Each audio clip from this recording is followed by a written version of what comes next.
নির্ধারণ করা হয়েছে অটোরিকশার চলাচলের রুট। সিটি কর্পোরেশনের উদ্যোগে চলছে লাইসেন্স নবায়ন ও রুটের তালিকা সম্বলিত সাইনবোর্ড লাগানোর কাজ। এ নিয়ে বিস্তারিত জানাতে নগরীর ব্যাট-বল চত্বর থেকে যুক্ত হচ্ছেন হারুনুর রশিদ। হারুন, সিটি কর্পোরেশনের কতটি রুটে অটোরিকশাকে লাইসেন্স দেওয়া হবে জানাবেন, এছাড়া লাইসেন্স নবায়ন ও সাইনবোর্ড লাগানোর কাজ কেমন দেখছেন?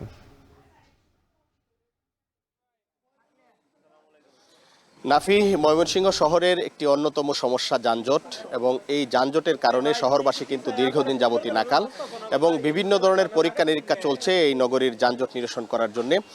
সম্প্রতি ময়মনসিংহ সিটি কর্পোরেশনের যে রুট রয়েছে বা সেই রুট অটোরিকশা চলাচল করে যে সমস্ত রুটে, সেই রুটগুলো নির্ধারণ করে দেওয়া হয়েছে এই যানজট নিরসনে কিছুটা কার্যকর পদক্ষেপের অংশ হিসেবে।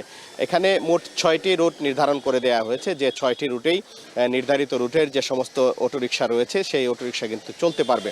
এবং এটি রুট নির্ধারণ করে দেওয়ার পর এখন সিটি কর্পোরেশনের উদ্যোগে যেমন লাইসেন্স নবায়নের যে কাজ যেটি শুরু হয়েছে, এবং পাশাপাশি অটোরিকশার গায়ে সাইনবোর্ড সাটিয়ে দেওয়া হচ্ছে, অর্থাৎ যে অটোরিকশাটি যে রুটে চলবে সেই রুট কিন্তু নির্ধারণ করে এখানে সাইনবোর্ড লাগিয়ে দেওয়া হচ্ছে।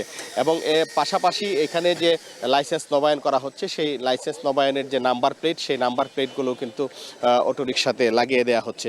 তো এখানে সিটি কর্পোরেশনের সাথে আমরা কথা বলেছিলাম। সিটি কর্পোরেশন কর্তৃপক্ষ যেটি বলছেন যে এই দীর্ঘদিন যাবত এই ময়মনসিংহ নগরীর যে যানজট সমস্যা সেটি নিরসন করার জন্য তারা এই উদ্যোগটি নিয়েছেন, এবং এই চলতি মাস পুরোটাই এই লাইসেন্স যে নবায়নের কাজ, সেই নবায়নের কাজগুলো চলবে। এবং নবায়নের পর আমরা যতটুকু জানতে পেরেছি যে মার্চ মাসের শুরু থেকে কঠোরভাবেই এই যে কার্যক্রমগুলো রয়েছে, অটোরিকশার যে রুট নির্ধারণ করা হয়েছে সেই রুট অনুযায়ী কিন্তু এই অটোরিকশাগুলোকে চলতে হবে, এবং এটি মার্চের শুরু থেকেই কিন্তু এটি বেশ কার্যকরভাবে পালন করা হবে বলে সিটি কর্পোরেশন থেকে আমাদের এটি জানানো হয়েছে। এবং আমরা এখন যে জায়গাটিতে আছি এটি হচ্ছে ব্যাট-বল চত্বর।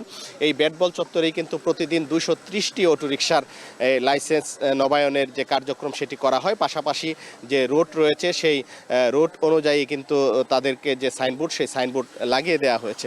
এবং আমরা যদি একটু বলি যে এখানে যে সাইনবোর্ডগুলো দেওয়া হচ্ছে এটি যেমন আমরা শম্ভুগঞ্জ থেকে নদীর পার হয়ে রেলির মোড়, এবং রেলির মোড় হয়ে তাজমহল এবং মহারাজা রুট হয়ে রহমতপুর পর্যন্ত একটি রুট এখানে নির্ধারণ করা হয়েছে। এবং আরেকটি রুট আমরা দেখতে পাচ্ছি যে চরপাড়া, মাসকান্দা, দিগারকান্দা এবং আকুয়া বাইপাস হয়ে আবার রহমতপুর পর্যন্ত যাবে। এবং আরেকটি রুট রয়েছে রহমতপুর টাউন হল, জেলা স্কুল বাউন্ডারি রুট হয়ে পূরবী সিনেমা হল পর্যন্ত। এবং আরেকটি রুট রয়েছে বাদেকল্পা, শানকিপাড়া বাউন্ডারি রুট হয়ে পূরবী সিনেমা হল পর্যন্ত। এই যে রুটগুলো রয়েছে সেই রুটগুলোতেই কিন্তু এই অটোরিকশাগুলো চলাচল করবে। এবং সিটি কর্পোরেশন কর্তৃপক্ষ বলছে যে তারা এখন লাইসেন্স নবায়নের যে কার্যক্রম সেটি তারা যেমন করছেন, পাশাপাশি এখানে যে রুটগুলোতে অটোরিকশাগুলো চলবে সেই রুট সম্বলিত অটোরিকশাতে সাইনবোর্ড টানিয়ে দেওয়া হচ্ছে, এবং মার্চের শুরু থেকেই কিন্তু এটি কঠোরভাবে বাস্তবায়ন হবে। এবং এটি বাস্তবায়িত হলে ময়মনসিংহ নগরীর যানজটের যে সমস্যা সেটি অনেকটাই কমে আসবে। তো এই ছিল আমার কাছে ময়মনসিংহ থেকে সর্বশেষ।